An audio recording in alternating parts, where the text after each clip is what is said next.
Directorate of Industries, Trade and Commerce has organized a program with the Bureau of Indian Standards to train various officials of various departments and also representatives of the consumer forums about the mandatory certification which is there for various products of BIS.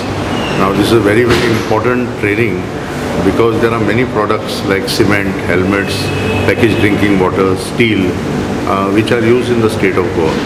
Now, as per the mandatory certification, appropriate authorities have been finalized who have to take note that only those products are being used.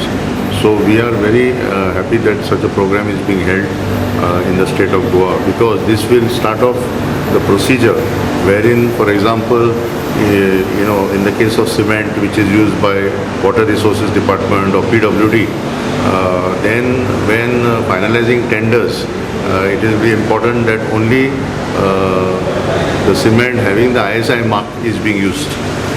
So we are hopeful that this program will create right awareness among the various government departments and also take this process of understanding what is the purpose of mandatory certification.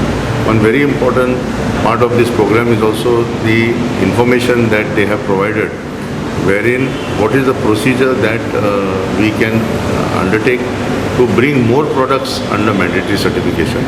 And like we are from Goa Can campaigning for helmets, that only helmets of ISI mark should be allowed to be sold in the market. We are hopeful that we can pursue with the government of Goa to make LPG stoves and LPG Suraksha host as compulsory ISI mark. So if this procedure starts moving forward, I'm sure that consumers will be protected and consumers will feel guaranteed that their products available in the market are genuine and are of good quality.